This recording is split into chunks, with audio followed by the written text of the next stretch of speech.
Bonjour, alors ça fait longtemps qu'on s'est pas vu, ça fait longtemps que j'ai pas fait de vidéo. J'ai arrêté pendant un moment pour diverses raisons, des raisons que je me trouvais à moi-même bien entendu, parce que le temps j'aurais pu le trouver. Mais j'ai arrêté, puis on va se dire tout simplement que l'important c'est de reprendre quand c'est quelque chose que vous aimez faire, même si vous arrêtez pour plusieurs raisons. L'important c'est de reprendre et me revoilà. Le réveil ce matin, c'était un peu dur, hein. Coucher 22h, lever 6h, 7h, c'est quand même le top. Ça n'a rien à voir. T'as pas du tout la même journée, hein. Alors pas du tout la même journée.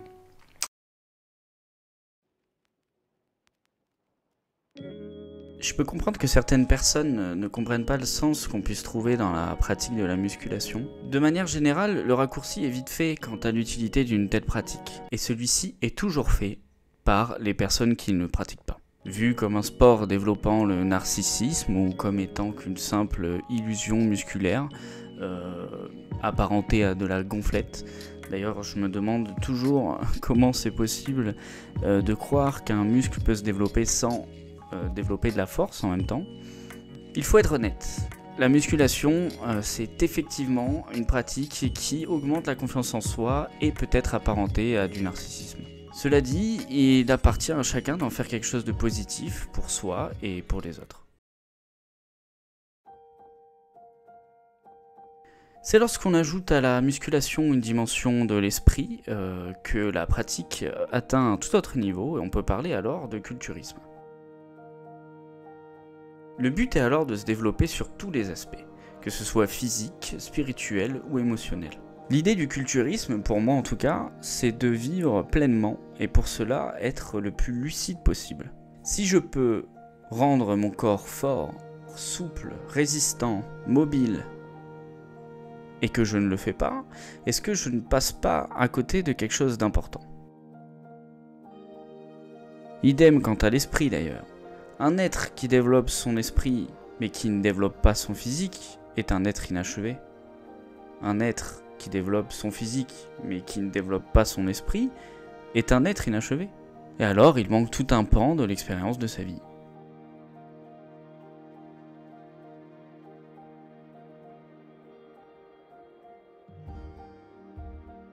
Il y a un sujet que je n'ai pas abordé par rapport au narcissisme, au culturisme et au fait de développer son corps pour un aspect esthétique. C'est que trouver son corps beau n'est pas une mauvaise chose. Parce que votre corps ne vous appartient pas. C'est ma pensée. Mais pour moi, mon corps ne m'appartient pas. Je l'ai pour une période finie qui peut aller jusqu'à 80 ans, on l'espère, mais qui peut s'arrêter demain, qui peut s'arrêter de manière complètement aléatoire. Soyez fiers du corps que vous avez. Soyez heureux d'avoir ce corps. Regardez-le, trouvez-le beau. Voyez comme la nature a bien fait les choses. Comment les courbes de ce corps peuvent être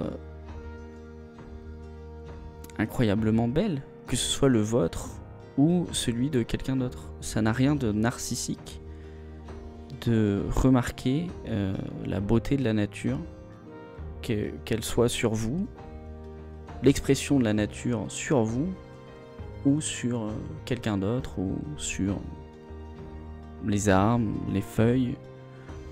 On fait partie de tout ça et c'est ça aussi qui me passionne dans le culturisme, c'est de s'entraîner et de voir ce corps changer. On ne fait rien pour nous directement, il change, il se métamorphose et on peut voir ça, on peut trouver ça beau et c'est pas pour ça qu'on est forcément un but de sa personne et que ça fait de nous des personnes exécrables et égocentriques ou égoïstes. Ça n'a absolument rien à voir. On peut le voir d'ailleurs avec des personnes qui ne prennent pas du tout soin de leur corps et qui justement vont être égoïstes, égocentriques et désagréables parce qu'elles ne se sentent pas bien en elles-mêmes. Et donc bien souvent, ce sont ces personnes-là qui sont désagréables et narcissiques, car elles ont une faille quelque part, pas celles qui prennent soin d'elles.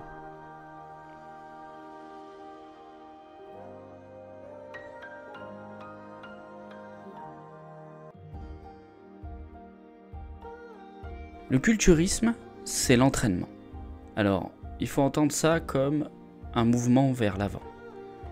C'est-à-dire une forme d'inertie qui, au même moment où vous allez vous entraîner, va créer une inertie plus grande sur un aspect plus général de votre vie. La pratique sportive, en général, a cet effet-là. Dans une certaine mesure, on crée un mouvement pendant la séance, comme je disais, qui va se répercuter un petit peu à la même manière qu'une pierre qui tombe dans l'eau et qui crée une ondulation à la surface.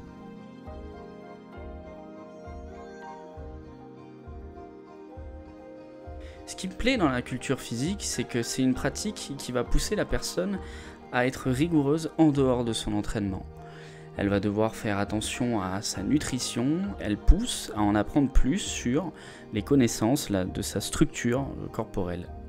Elle pousse à en prendre plus sur les aliments, comment on les digère, comment on les assimile, quel type de synergie on peut faire, de quoi ils sont composés. Sans la musculation, j'aurais pas les mêmes connaissances en nutrition et en biomécanique. Je continuerai probablement à manger des chips et du saucisson et à peser environ 60 kg pour 1m77.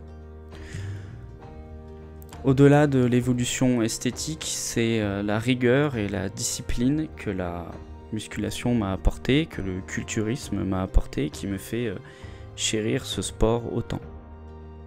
Elle m'a permis de sortir de ma bulle, moi qui étais dans l'observation constante et qui n'osais pas faire les choses, qui n'osais pas parler.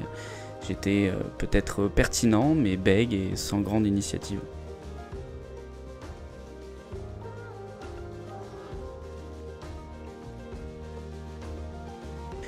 Le culturisme, c'est une manière de vivre plus qu'un sport. Et si c'est pas le culturisme qui vous attire, n'importe quel sport qui peut créer une inertie dans votre vie va, dans tous les cas et assurément, créer beaucoup plus de joie et vous donner les outils nécessaires pour avancer convenablement dans votre vie et plus lucidement que si vous ne bougez pas. Et comme le dit si bien Mike Horn, alors c'est un explorateur très connu qui a fait des choses incroyables dans sa vie et j'aime beaucoup ce qu'il dit. Je vais sûrement pas dire exactement la même phrase, mais je pense que ça conclura bien cette vidéo. Il aime dire que l'eau qui stagne croupit et qu'il n'y a que l'eau en mouvement qui est bonne à boire.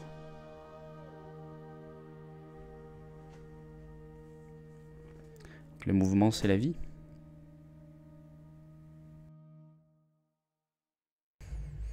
Alors, dans les prochains mois, j'ai l'intention de faire une vidéo qui portera sur le sujet du shiatsu, de la médecine traditionnelle chinoise, en tout cas, qui aura pour but un petit peu de parler de cette pratique-là, de ces pratiques-là, et de la vision de la médecine en Chine et au Japon, à l'inverse de la vision qu'on a ici en Occident. J'espère que c'est un sujet qui vous intéressera. Ce sera une vidéo qui demandera pas mal de boulot, je pense, à mon avis. Et voilà, c'est aussi pour ça que j'ai été absent pendant autant de temps. C'est parce que je me consacrais à me former au nouveau travail que je fais maintenant, qui est le travail de praticien shiatsu.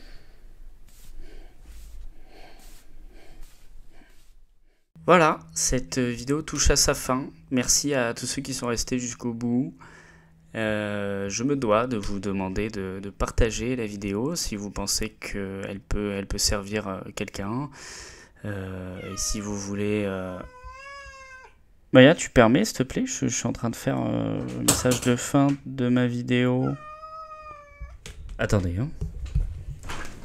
Allez, vas-y.